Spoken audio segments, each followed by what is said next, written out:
Yo, what's up? It's your boy D Guwop, and I'm about to tell you the story with me and my nigga Eric and the hooker. So let's get into it. So straight off the rip, I have to explain Eric. Eric is my day one. I met him back in sixth grade. To put this in context, I'm about 5 or 6 years removed from graduating college.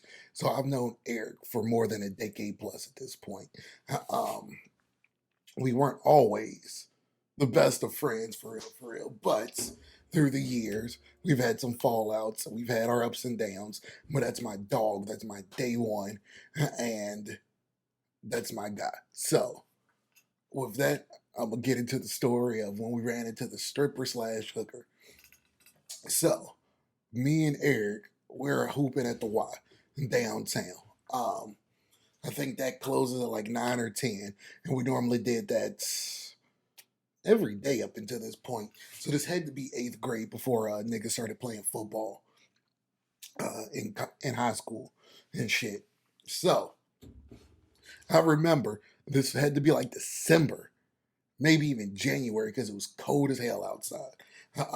I remember I had on my basketball shorts, of course, and then I think I put on sweats and some more sweats. Put on a little sweatshirt, and then put on a jacket over top of that. And Eric basically had on the same thing. Niggas had on gloves. Niggas had on beanies. Like we put our hoods over the beanies. And I still remember it was cold as shit. That wind was ripping through all that shit. Like, so it was easily like 10, 10 to 15 degrees and with high wind chills. So, and for all y'all that don't know, I'm from the Berg.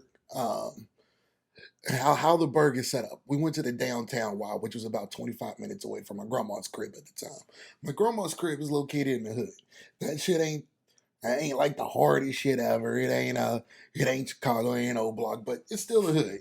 And so the way this shit is like when you're walking from my grandma's crib, it crosses over from the hood to downtown real quickly. So when we're walking back, there's this big ass hill. And like I'm talking like that shit is steep. That shit's about 10 minutes of the trip. So we get past the hill and we chugging along. Like, we moving to my granny spot because it's cold as shit outside. Um, well, we get about like 5 or 6 minutes from the way. And we're about 3 minutes from this big ass hill separating us from my granny's crib and a block or so. So as we walking, right, mind you, this is like 10, 15, 10, 20 ish at this point.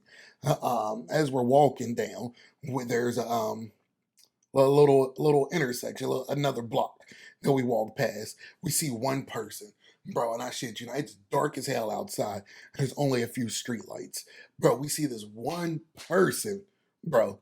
Uh, it was a woman, mind you. It is December, January. It's 10 to 15 degrees, and the wind is ripping through. Bro, I remember looking down the streets, and I saw this woman with a fucking trench coat, looking like motherfucking Terminator and shit. But like when you saw what she had on fishnets and some like sexy lingerie type shit. Like she was not prepared for this weather in heels. Like she was out here looking like sexy Terminator, sexy RoboCop, like she was trying to go seduce niggas, then go shoot up something, like type shit. And so like that shit's jarring, bro. Like it's already dark, already in the hood. Like we already trying like shit, and niggas don't want to just be out. Shit happens around here, right? So I see that. Eric sees that, bro. So we start walking the other way, and boy, this is where the story gets funny at. Uh, so I don't even take a second look. Like there ain't shit to look at, bro. I see Shorty and like I'm nervous. You'll probably be thinking like, oh, why you nervous? Whoop de whoop. You probably scared of bitches. Whoop de whoop. No, bro. I'm in the hood, bro, and I know she's strapped. I promise you. Anybody that's walking out in that neighborhood at damn 10:20, 10:30, pitch black darkness is strapped. And shit, for my money's worth, she looked like she was looking for trouble. So I don't even do a second look, bro. I turn my head and I pick up the pace. Eric over here, Eric over here trying to get a third and fourth look, just trying to make sure he see what he see. So I'm walking fast, and the part I'm about to tell you is from Eric's perspective because I don't look back. So I'm walking fast, and so I made a distance between me and Eric. So Eric starts running to close the distance.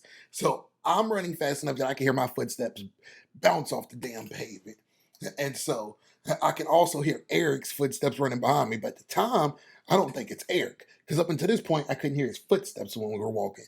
So I hear footsteps on me. Like, have you ever been running and you know somebody was on your ass about to hawk you down?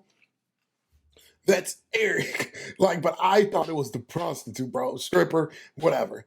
I thought it was her picking up speed on us. So, bro, I'm not even gonna sit here and deny. This is probably the only time in my life that I was a fake nigga and I left my nigga. Because when I get into my mind that I think she's chasing me, us, but mostly me, boy, I haul ass out of there, boy. Like I told you, there was one more hill. Dead ass. This is how steep the hill is, bro. I don't even touch the bottom, bro. I went like I'm about to tell you some Matrix type shit. Before I even reach the bottom of the hill, I'm running so fast that I jump onto the hill. Like dead ass, bro. I jump over the base of the hill. I jump onto that motherfucker, bro. Like I hit the full flat. You could ask Eric, bro. I'm out of there. Like no, like I'm not looking back for shit. So I haul ass. And I'm thinking, and the whole time, I'm thinking Eric is done for. I'm thinking like, bro, she got him up out of here. So I'm hauling ass and I get up the hill. To put this in perspective, it normally takes like 2 minutes just to walk up the hill. Bro, I cleared the hill in less than 20 seconds. I know that for facts. I get up the hill. And so to get to my grandma's house, bro, we live in the hood, bro. There's like 6 different ways to get to my grandma's house to be for real, for real. Like, obviously, there's the straight way. You can go a bunch of back ways. There's a little shortcut through the back.